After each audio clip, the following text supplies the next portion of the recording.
তোকে আজ মেরেই ফেলবো আমি। তুই আমার হাত থেকে আর বাঁচতে পারবি না। না না, তুমি এটা করতে পারো না, প্লিজ। তুমি তুমি এরকম করতে পারো না। নিশ্চয়ই পারি। কে ওখানে? তুমি আমার সঙ্গে যা করেছো তারপরে তো আমি নিশ্চয়ই করব। কে ওখানে?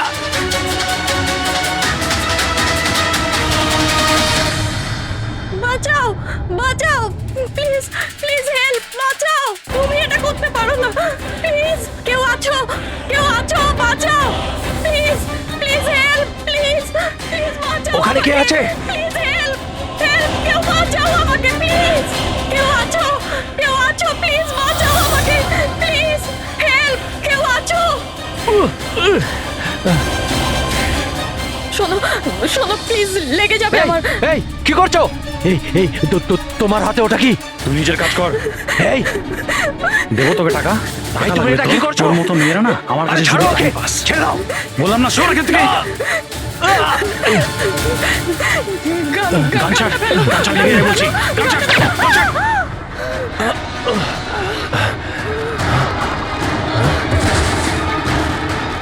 এই গুলি করে দিলে, গুলি করে দিল। হ্যাঁ, খুন খুন করেছে, খুন করে দিয়েছে পুলিশ, খুন করেছে পুলিশ। এই আরেকটা গুলি কে চালালো?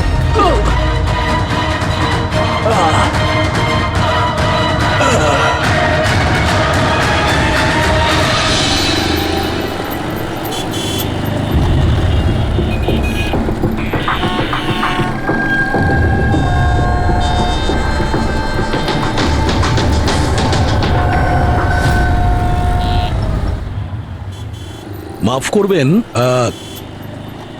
খুন আপনি দেখেছেন? কিন্তু আপনি দেখলেন কি করে? বলতে চাইছি যে আপনি তো দেখতে পাই না, তাই তো। হ্যাঁ, ওই আর কি, মানে বলতে চাইছি আপনি দেখলেন কি করে খুন হতে? এইটার সাহায্যে। এটার সাহায্যে? কি এটা? এটা সেন্সর গ্লাভস। এতে সেন্সর ফিট করা আছে, যার থেকে অদৃশ্য তরঙ্গ বেরিয়ে যায়। ওই তরঙ্গের সামনে যা কিছু থাকে ওতে ধাক্কা খেয়ে ওগুলো ফিরে আসে। তাতে আমি জানতে পারি যে আমার সামনে কি হচ্ছে। মানে এক প্রকার এটা আপনার চোখের কাজ করে? হ্যাঁ, আপনি সেটা বলতে পারেন। আরে কিন্তু এটা এটা কি করে হতে পারে? হতে পারে। এক মিনিট, আপনি আপনি একজন মহিলা, আপনি চুল বেঁধে রেখেছেন। স্যার, এটা তো ইনি আন্দাজেই বলছেন। আর আপনি আপনি বেশ গোলগাল দেখতে, হেলদি ইয়াং বয়। এটা তো ভুল বলেননি, দিন দিন তো মোটা হচ্ছ। ওয়েট তো চেক করেছিলাম স্যার, একটু কমও দেখাচ্ছিল। আপনি বলছেন যে এই ডিভাইসের সাহায্যে আপনি দেখেছেন কাউকে খুন হতে? একটা মেয়ের খুন হয়েছে স্যার, তাকে গুলি করা হয়েছে, গুলি। কোথায়? আই মিন এখানেই কাছাকাছি? না, এখানে নয়, এই এই জায়গাটা একটু এবড়ো খেবড়ো। ওটা খুব স্মুথ ছিল, ওখানে সিঁড়িও ছিল না। আচ্ছা, আপনি ওই জায়গা থেকে এখানে কি করে এলেন? জানি না, ঘটনাস্থলে কেউ আমাকে এখানে পিছন থেকে মারলো, আর তারপর আর কিছু জানি না। চোখ খুলে দেখলাম আমি এখানে। সঞ্জীব বাবু, কাল রাতে কি হয়েছিল আপনি আপনি ডিটেলসে বলুন আমাদের। আসলে আমি কাজ থেকে ফিরছিলাম, আর তখন আমার অটোটা একটা সিগনালে দাঁড়ায়। হে হে, ওদিকে কি, ওদিকে কি কি? আরে ভেতর থেকে তুমি একটা মেয়ের চিৎকার শুনতে পেলে না? মেয়ের চিৎকার? কি বলছেন কি আপনি? ও, বের বললো। কি বলছেনটা কি আরে আপনি? আচ্ছা নাও, এটা তুমি রাখো রাখো। ঘটনাস্থলে আমি যখন পৌঁছলাম তখন দেখলাম যে একটা ছেলে আর একটা মেয়ে ছিল। ছেলেটার হাতে পিস্তল ছিল, গান। দুজনে ঝগড়া করছিল, ধস্তাধস্তি হচ্ছিল। খুন করেছে পুলিশ। এই আরেকটা গুলি। ব্যাস, যখন আমার চোখ খুললো তখন ওই ছেলেগুলো আমার গ্লাভস চুরি করবার চেষ্টা করেছিল আর আমি ওদের ধরে ফেলি।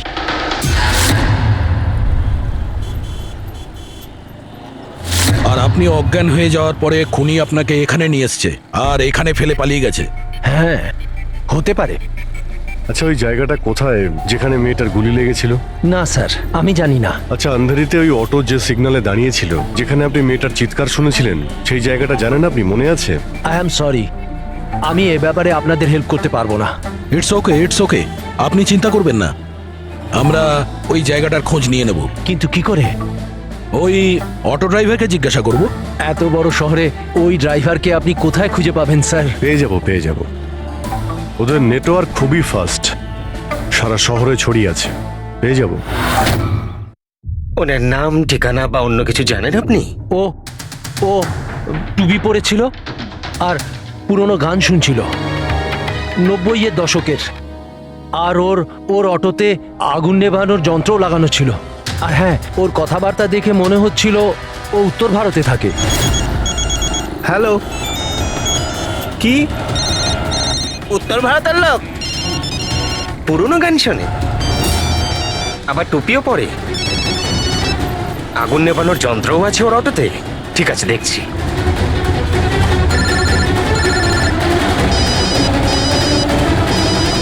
হ্যালো। হ্যালো রাজু, হ্যাঁ ভাই। সিআইডি অফিসারেরা একজন অটো চালককে খুঁজছে যে টুপি পরে আর ওর গাড়িতে নাকি একটা আগুন নেভানোর যন্ত্র লাগানো আছে। টুপি ঋষিত হবে ভাই। হ্যাঁ রাজু, বল। ঋষিত, কাল রাতে কি আন্ধেরির কোনো সিগন্যালে ছিলিস? হ্যাঁ ছিলাম তো, বল। ওখানে কোনো প্যাসেঞ্জার নেমেছিল নাকি? হ্যাঁ, কিন্তু ও তো অন্ধ ছিল। কি হয়েছে নাকি বল? আরে ওর সাথে একটা দুর্ঘটনা ঘটে গেছে। সিআইডির লোকেদেরকে নিয়ে এসেছে, তোর সাথে দেখা করতে চায়। সিআইডি?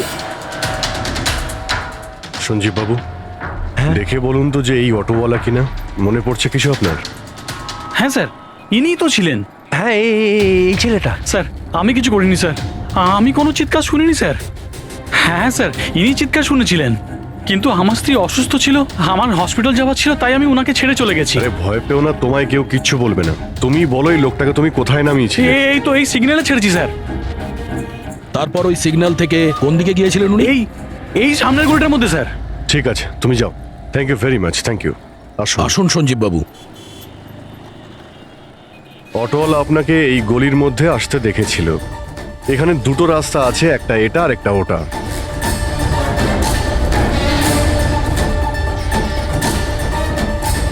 কিছু মনে পড়ছে আপনার কোথায় গিয়েছিলেন? সঞ্জীব বাবু, একটু মনে করে বলুন যে আপনি এর মধ্যে কোন গলিতে গেছিলেন?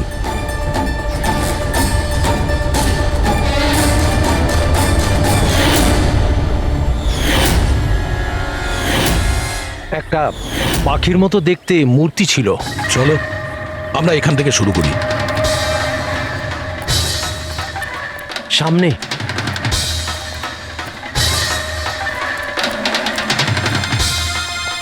স্যার, এই দেখুন।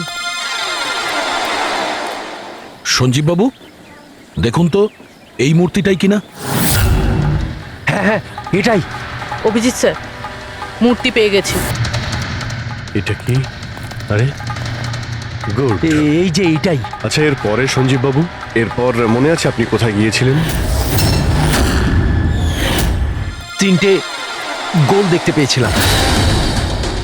তোমরা ওই দিকটা দেখো, আমরা এদিকে যাচ্ছি।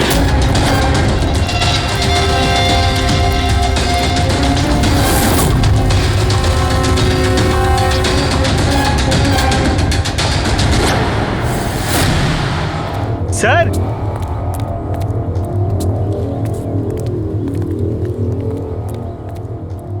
হ্যাঁ, এটা রাউন্ড শেপ, একটা নিচে আর একটা। এরপর এরপর এরপর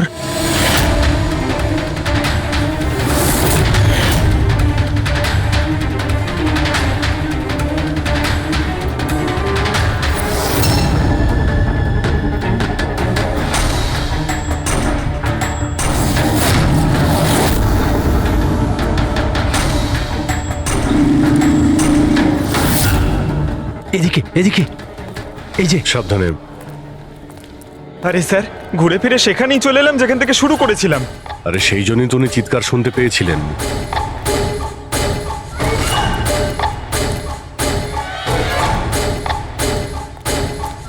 স্যার এই জায়গাটা একেবারে জনবসতির মাঝখানে, তাহলে গুলি চলার আওয়াজ কেউ শুনতে পাইনি কেন? কারণ গানে সাইলেন্সার লাগানো ছিল।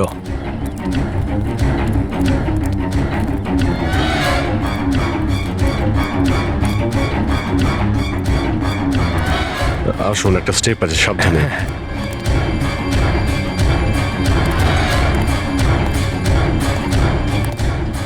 না না, ঠিক আছে।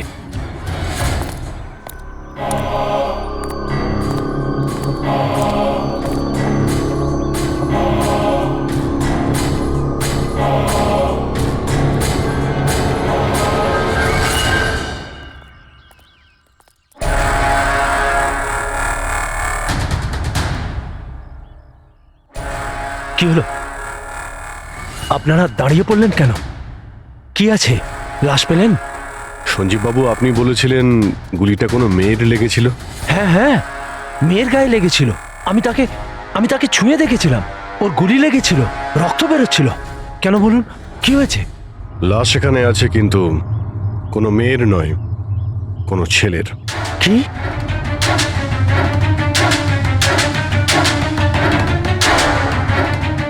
He is dead.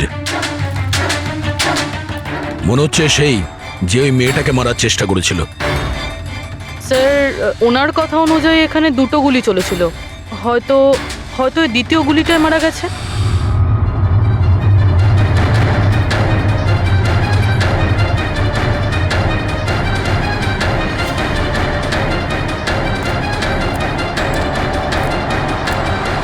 Sir, sir এখানেও তো রক্ত পড়ে আছে। ওটা যদি ওর রক্ত না হয় তাহলে এই মেয়েটার হতে পারে। গুলি তো ওর এখানেই লেগেছিল স্যার। যদি মেয়েটার এখানে গুলি লাগে তো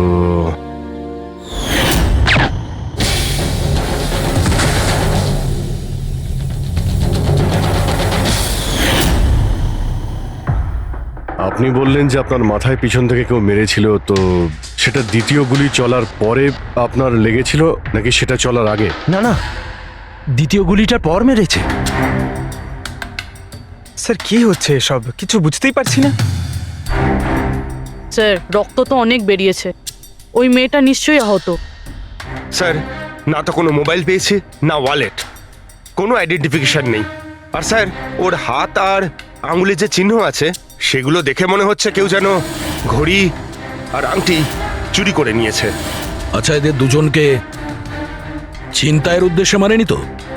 আগে এটা খোঁজ নিতে হবে যে মেয়েটা কোথায়। যদি আহত হয় কোনো হসপিটালে থাকবে, আর যদি মারা যায় তাহলে খুনি ও লাশ গুম করার চেষ্টায় রয়েছে। মিসিং পারসন ব্যুরোতে খোঁজ নিয়ে দেখো তো এর ব্যাপারে কিছু জানতে পারা যায় কিনা। বস, ক্রাইম স্পটে ওই জায়গাতে মাটির ওপর যে রক্ত পাওয়া গেছিল, ডিএনএ টেস্ট অনুসারে ওই রক্তটা কোনো মেয়ের। আসলে এই মেয়েটা ওই সময় ওখানে উপস্থিত ছিল না যখন তোমরা গেছিলে, কিন্তু ক্রাইম যখন হয়েছিল তখন ওই মেয়েটা নিশ্চয়ই ওখানে ছিল। আর স্যার, দুর্ঘটনার সময় রাত 11টা থেকে 1টার মধ্যে। ঠিকই তো আছে, সঞ্জীবও তো ওই সময় ছিল 11:30 নাগাদ। হ্যাঁ স্যার, আর সঞ্জীব বাবুকে অজ্ঞান অবস্থায় সেখানে রেখে দেয় যেখান থেকে আমরা ওনাকে পাই। আরো একটা কথা স্যার, দুটো গুলি চলেছিল, মেয়েটার গুলি লেগেছিল আর ও ওখানেই অজ্ঞান হয়ে পড়ে গেছিল সঞ্জীব বাবুর কাছেই। তারপরে স্যার দ্বিতীয় গুলিটা করা হয়েছিল যেটা ছেলেটার লেগেছিল। তার মানে সঞ্জীব বাবু ছাড়াও ওখানে আর কেউ ছিল যে ওই আহত মেয়েটাকে ওখান থেকে নিয়ে গিয়েছিল আর সঞ্জীব বাবুকে ওই ফুটপাতে ফেলে গেছিল। স্যার, আমি আশেপাশের এলাকায় খোঁজ নিয়েছি। ওখানে কেউই কোনো ছেলে এবং মেয়েকে আসতে বা কোনো আহত মেয়েকে ওখান থেকে যেতে দেখেনি। আচ্ছা, সালুকে একটা কথা বলো, যদি খুনি সঞ্জীবকে ক্রাইম সিন থেকে তুলে নিয়ে গিয়ে ওখানে যেখানে আমরা ওকে পাই, তাহলে হতে পারে ওই লোকটার কোনো ট্রেসেস সঞ্জীবের পোশাকে আছে। খোঁজ নিতে পারবে কে ছিল সে? অবশ্যই খোঁজ দিতে পারবো। তাহলে খোঁজ নাও।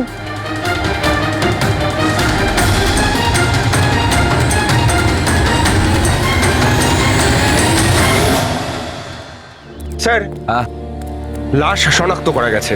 ওর নাম হলো অনিকেত স্যার, আর ওর বাড়ির লোকজনও হারিয়ে যাওয়ার রিপোর্ট লিখিয়েছিলেন। অনিকেত, দেখুন আপনার ভাই অনিকেতের বডি আমরা বন্ধ কারখানায় পেয়েছিলাম। আপনারা কি বলতে পারবেন উনি কেন এখানে এসেছিলেন? আপনার ভাইয়ের খুন হয়েছে, আশা করব আপনারা আমাদের কাছে কিছুই লুকোবেন না। যদি আপনারা সত্যি না বলেন তাহলে আমরা তো খুনিকে ধরতেই পারবো না।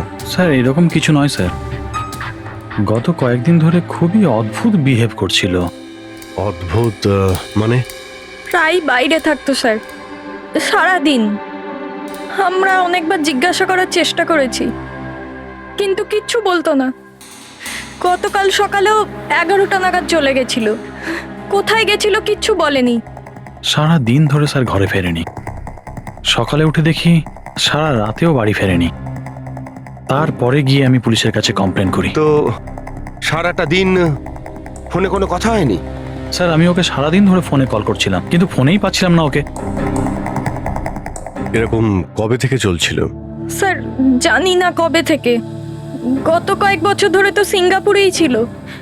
এই তো কিছু মাস আগেই ইন্ডিয়া এলো, তখন থেকেই এরকমই বিহেভ করছিল। সিঙ্গাপুরে কি কাজ করতেন ইনি? ওখানে হোটেলে জব করতো। এ বিবাহিত ছিল? না স্যার, বিবাহিত ছিল না। কোনো মেয়ের সাথে এর সম্পর্ক ছিল? কারণ মরার আগে ও কোনো মেয়ের সঙ্গে ঝগড়া করছিল। জানি না স্যার, আমরা কিছুই জানি না এর কোনো মহিলার সঙ্গে কোনো অ্যাফেয়ার বা বন্ধুত্ব আছে কিনা, কিছুই জানি না। স্যার স্যার এনাদের থেকে অনিকেতের নাম্বার নেই আর কল রেকর্ডস চেক করি স্যার। তাতে জানতে পারি যে একটাও মেয়ের নাম্বার নেই স্যার, শুধু ছেলেদের সঙ্গেই কথা বলতো, আর বেশিরভাগই ওর সঙ্গে যারা কাজ করতো তাদের। আর স্যার মৃত্যুর আগেও ও কাউকে ফোন করেনি নিজের ফোন দিয়ে। কোনো মেয়ের নাম্বার পাওয়া যাচ্ছে না, এটা তো খুব অবাক কাণ্ড। স্যার খুবই সাদাসিধে লোক ছিল, শুধু নিজের কাজ নিয়েই ব্যস্ত থাকতো। ঠিক আছে, আপনারা যেতে পারেন। যদি দরকার হয় আপনাদের ডেকে নেব।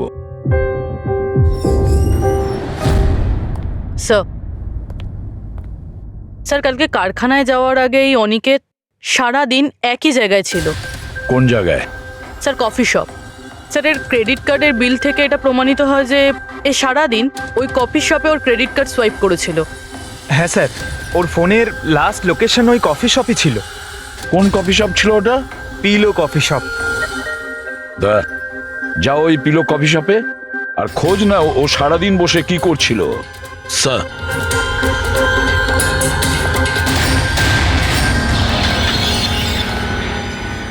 বস,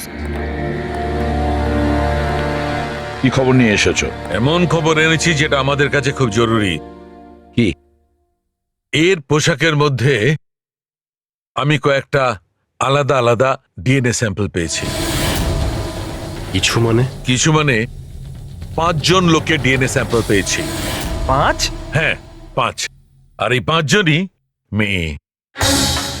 আর সঞ্জীবের জামা কাপড় থেকে আমরা 2 ধরনের ডিএনএ পেয়েছি, আর এই দুটো স্যাম্পল অনিকেতের জামা কাপড় থেকে পাওয়া স্যাম্পলের সঙ্গে ম্যাচ করে গেছে।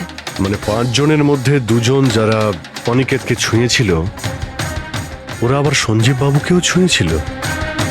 তার মানে অভিজিৎ, এই পুরো কাজটা দুটো মেয়েই করেছে।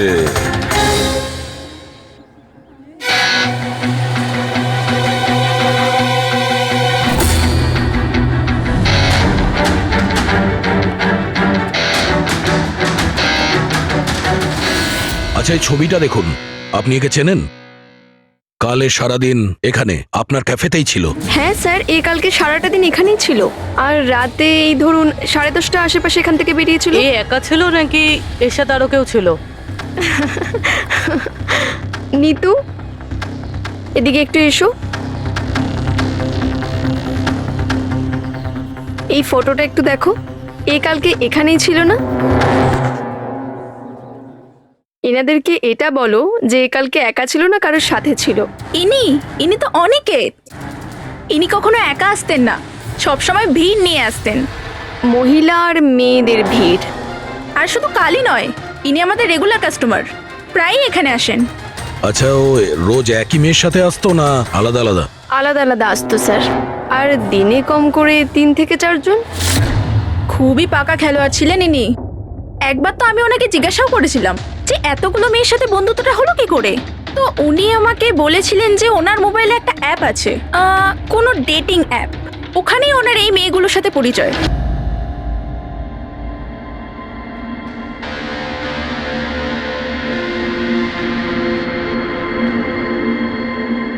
কিছু জানতে পেরেছো? হ্যাঁ স্যার, অনিকেতের ডেটিং অ্যাপের ব্যাপারে জানা গেছে। ওই অ্যাপটার নাম ম্যাচ আপ। Match up?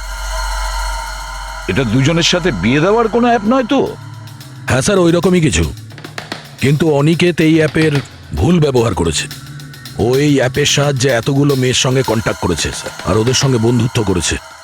আর মনে হচ্ছে বিয়েও কাউকেই করতে চায়নি, শুধুমাত্র টাইম পাস করছিল। এই অ্যাপে শুধুমাত্র চ্যাটিংই হয়, আর কারো নাম্বার এই অ্যাপে শো করে না স্যার। স্যার, আমরা অ্যাপ ডেভেলপ কোম্পানি থেকে 4টে মেয়ের ব্যাপারে খোঁজ নিয়েছি, অনিকেত যাদের খুব টাচে ছিল। ইনফ্যাক্ট মার্ডার হওয়ার দিনও ওদের সঙ্গেও ক্যাফেতে দেখা করেছিল। পুরবি কথা বলছে। প্রথম মেয়েটা হলো মোনা। হ্যাঁ, আমি দেখা করেছিলাম ওনার সাথে কফি শপে এই 4টে নাগাদ। কফি খেয়েছিলাম আর একটু কথাও বলেছিলাম আমরা। তারপর আমাকে বেরোতে হলো, আমার কিছু আর্জেন্ট কাজ ছিল। স্যার, এ বলছে যে কফি শপের পরে ও বিউটি পার্লারে গিয়েছিল, আর ওখান থেকে একটা মুভির প্রিমিয়ারে। দ্বিতীয় জন হলো রূপালী। তাহলে বলো, তোমার কি বক্তব্য? ও অনেক দিন ধরে আমার পেছনে পড়েছিল, খালি বলতো দেখা করো দেখা করো। ভীষণই বোরিং ছিল, আই টেল ইউ। ওর সাথে 1 কাপ কফি যে আমি কিভাবে খেয়েছি, আর কফিটা শেষ হওয়ার সাথে সাথেই আমি ওখান থেকে বেরিয়ে গেছি। ও বলেছিল স্যার ও অনিকেতের সঙ্গে 6টার সময় দেখা করেছিল, আর তারপর ও ফ্যামিলি ফাংশন অ্যাটেন্ড করতে আন্ধেরি গিয়েছিল। আর তৃতীয় অঞ্জু স্যার। ওর সাথে তো সময়টা বুঝতেই পারিনি। কত ভালো ভালো কথা বলতো, আপনি জানেন আমরা সেদিন কত কথা বললাম। হঠাৎ করে ও বললো ওকে কোথাও যেতে হবে। আমরা ডিসাইড করলাম যে আমরা আবার দেখা করব, আর তারপর চলে গেল। এই মেয়েটা কফি শপ থেকে বাইরে বেরই হয়নি। এর স্টেটমেন্ট অনুযায়ী ও কফি শপেই বসেছিল কফি শপ বন্ধ হওয়া পর্যন্ত, 12টা অবধি। স্যার, এদের স্টেটমেন্ট আমরা ক্রস চেক করেছি, ঠিকই বলছে। স্যার, সঞ্জীববাবু বলছেন কোনো মেয়ের গুলি লেগেছিল। এদের 3 জনকে চেক করা হলো, কিন্তু কোনো আঘাতের চিহ্ন নেই। তোমরা তো 4টে মেয়ের কথা বলেছিলে, তাহলে চতুর্থ মেয়েটি গেল কোথায়? স্যার, 4 নম্বর মেয়েটা হলো এরিকা। আমরা এই অ্যাপের সাহায্যে ওর সঙ্গে কন্ট্যাক্ট করার চেষ্টা করেছিলাম, কিন্তু ও কোনো রেসপন্স করেনি। তাহলে এক কাজ করো, ওই মেয়েটার সঙ্গে গিয়ে দেখা করো।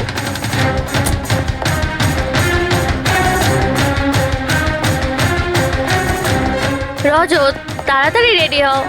আর কত সময় নেবে? এতটা সময় তো মেয়েরাও নেয় না। আসছি বাবা, জাস্ট 2 মিনিট। Excuse me. হ্যাঁ বলুন, কাকে চাই? এরিকা। হ্যাঁ আমি, কিন্তু আপনারা? সিআইডি। সিআইডি? এসব কি? হ্যাঁ, কি হয়েছে স্যার? স্যার, কোনো প্রবলেম হয়েছে? আপনাকে আমরা মেসেজও করেছিলাম ম্যাচ আপ অ্যাপ থেকে। আপনাকে সিআইডি ব্যুরোতে আসতে বলেছিলাম, আপনি আসেননি, তো আমাদের আসতে হলো।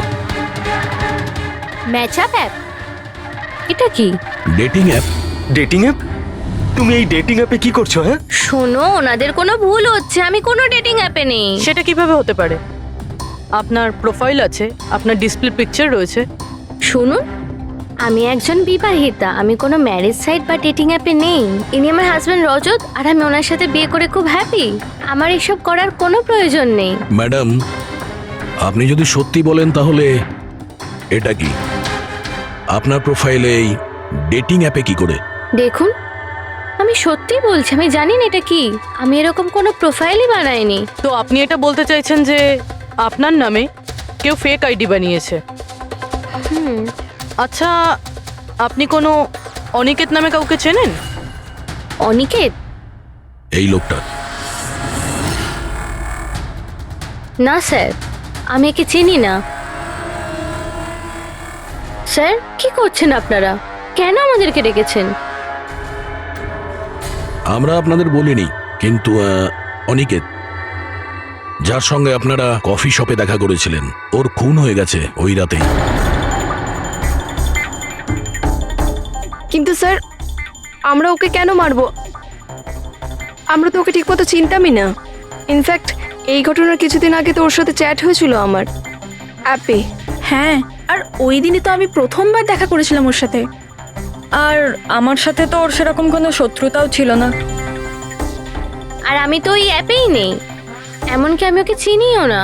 ওই অ্যাপের প্রোফাইলে আপনার পার্সোনাল পিকচার ছিল। সেই পিকচার আপনার ফোন থেকেই নেওয়া হয়েছিল।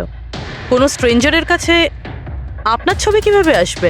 ম্যাম, আমি জানি না আমার ছবি কিভাবে ওর কাছে গেল। আমার ফোন কিছুদিন আগে হারিয়ে গিয়েছিল।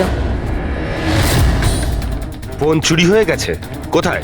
স্যার, ঠিক জানি না, মনে পড়ছে না।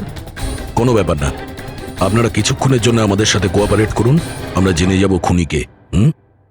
ফ্রেডি,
সঞ্জীব বাবু, এদের মধ্যে কেউই না যে ওদিন ঘটনাস্থলে ছিল?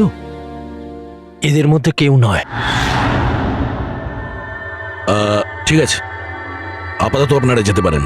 Thank you.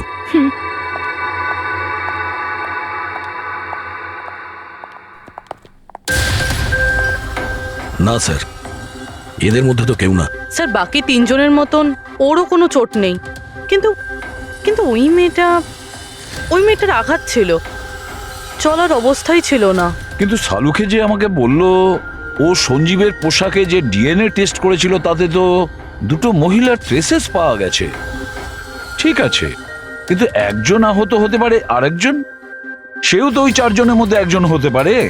স্যার, এই চারজনের জল খাওয়ার গ্লাসগুলো ফরেন্সিকে পাঠিয়ে দিয়েছি, রিপোর্ট আসবে। স্যার, হ্যাঁ স্যার, ওই দুটো মেয়ের ডিএনএ এই চারজনের সঙ্গে ম্যাচ করেনি। কি ম্যাচ হচ্ছে না? তাহলে মেয়ে দুটোকে পাবো কি করে? এক মিনিট। কি হলো সঞ্জীব?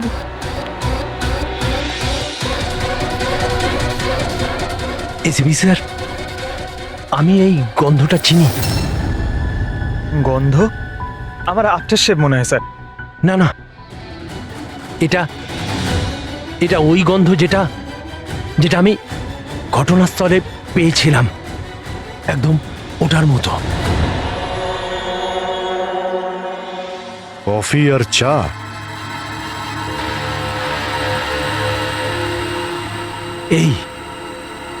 এই গন্ধটা ঘটনাস্থলে, এই গন্ধটাই ছিল।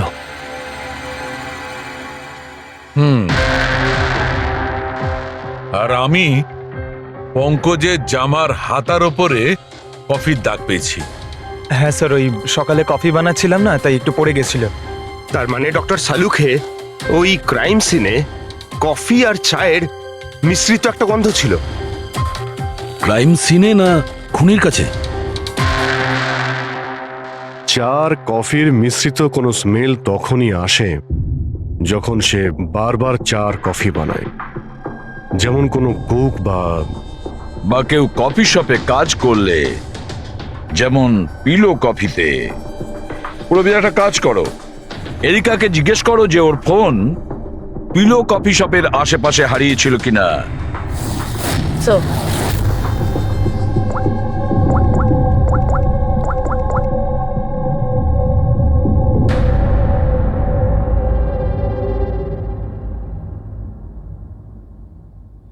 স্যার হ্যাঁ স্যার ওনার ফোন ওখানেই হারিয়েছিল, ওই কফি শপে।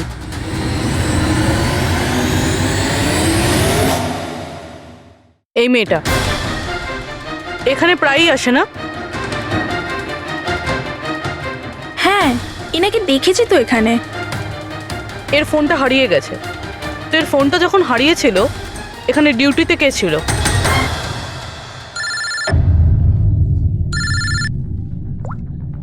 হ্যালো, হ্যাঁ ফ্রেডি। ও গুড, ঠিক আছে, আমরা এক্ষুনি ওখানে পৌঁছচ্ছি। পুরবি, স্যার ফ্রেডির ফোন ছিল। ওই হসপিটালটার খোঁজ পাওয়া গেছে যেখানে ওই আহত মেয়েটা ভর্তি আছে। স্যার ওই মহিলাই যে অনিকেতের খুন করেছিল? হ্যাঁ, ওই মেয়েটা। আমাদের এক্ষুনি ওখানে যেতে হবে। স্যার আমাদের এখন বেরোতে হবে, কিন্তু যতক্ষণ অবধি জিজ্ঞাসাবাদ কমপ্লিট না হচ্ছে কেউ কফি শপ থেকে বেরোবে না।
এক্সকিউজ মি, আমি এক্ষুনি আমার বোনকে ডিসচার্জ করাতে চাই।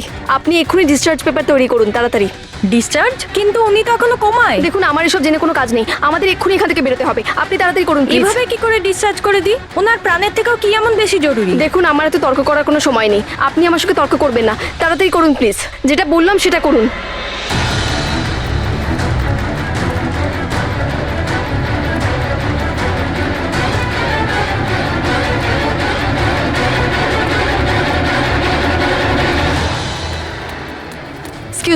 এক্সকিউজ মি, আমার দিদি স্বপ্নাকে এক্ষুনি ডিসচার্জ করাতে হবে, এক্ষুনি। ওর বিলের টোটাল অ্যামাউন্টটা বলবেন প্লিজ। Excuse me. মনে হয় খুব তাড়া আছে তোমার।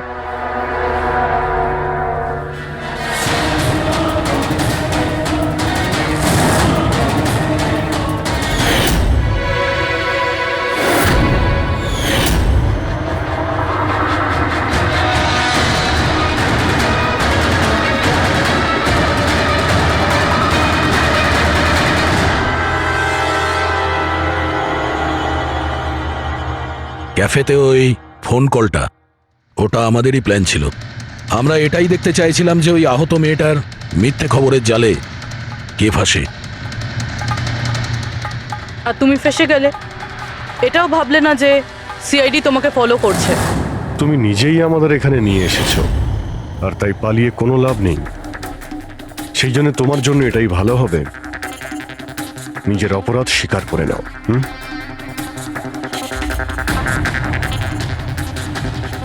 অনিকেত আমার দিদিকে জীবন্ত অবস্থাতে মেরে ফেলেছিল। ওদের সিঙ্গাপুরে দেখা হয়েছিল, আর ও ওখানেই আমার দিদিকে বিয়ের মিথ্যে প্রতিশ্রুতি দিয়েছিল। ওরা এঙ্গেজমেন্টও করে নেয়, আর তারপরে বিয়ের কথা বললেই ও এড়িয়েই যেত। আমার দিদি যখনই বিয়ের ডেট ফিক্স করার কোনো কথা তুলতো, তখন সবসময় কোনো না কোনো অজুহাত দিতে শুরু করতো। আর এই ধরুন 6 মাস আগে ও বলল যে ওর মা নাকি খুব অসুস্থ, আর ওর মায়ের চিকিৎসার জন্য টাকার দরকার। আর আমার দিদির নিজের জীবনের সব সেভিংসটা দিয়ে দিয়েছিল। আর ও বলল যে ও সিঙ্গাপুর থেকে ফিরে এসেই আমার দিদিকে বিয়ে করবে। আর টাকা পয়সা নিয়ে অনিকেত সিঙ্গাপুর থেকে মুম্বাই আসে। হ্যাঁ, স্বপ্ন ওর অপেক্ষা করতে থাকলো, আর সেটাও পুরো 3 মাস ধরে। তারপরে একদিন আমি দেখলাম যে ও মুম্বাইয়ের ওই ক্যাফেতে ছিল, তাও আবার অন্য মেয়েদের সাথে। তার মানে ও স্বপ্নাকে বিয়ে করতেই চায়নি? না, ও স্বপ্নাকে ঠকাচ্ছিল।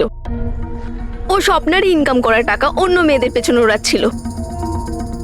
আর আর ওর মাও কিন্তু অসুস্থ ছিল না, কারণ ওর তো কোনো মাই ছিল না। ওর মা তো অনেকদিন আগেই মারা গেছিলেন। তাই তুমি প্রতিশোধ নেওয়ার একটা প্ল্যান করলে।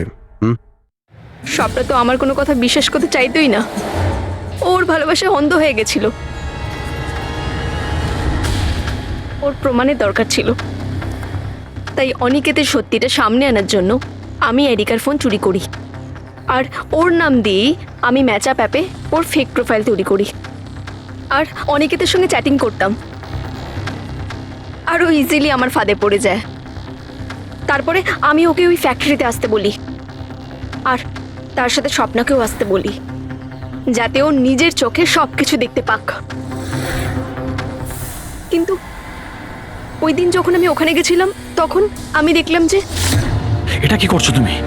হিসেবটা শেষ করে দিচ্ছি। তুমি আমার সাথে যা করেছো তারই শাস্তি এটা। আমি সব জানি তুমি আমার টাকা কোথায় কোথায় খরচ করেছো, আর কত মেয়ের জীবন তুমি নষ্ট করবে। Aniket, please drop the gun. Aniket please, টাকা চাই তোর? তুমি এটা কি করছো? বেরো এখান থেকে, চুপচাপ বেরো এখান থেকে। আরে ছাড়ো ওকে, ছেড়ে দাও। ওকে বললাম না বেরো এখান থেকে।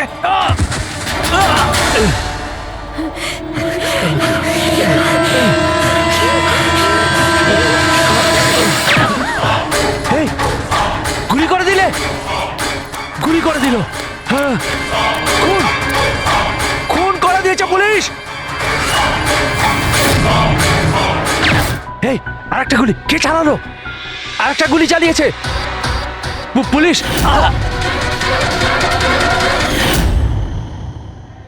তুমি জানো, অনিকেতের লাশ পর্যন্ত আমাদের ওই সঞ্জীব বাবু পৌঁছে দিয়েছিলেন।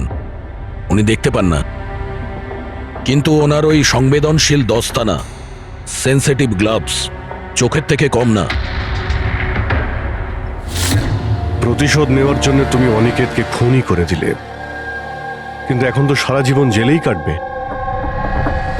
আর তোমার বোন স্বপ্না, যার জন্য তুমি এই সব করলে, সে তো আগে থেকেই কোমাতে রয়েছে। আর যেদিনও কোমা থেকে ঠিক হবে, সেদিন তোমার কাছেই যাবে, জেলের গরাদের পিছনে।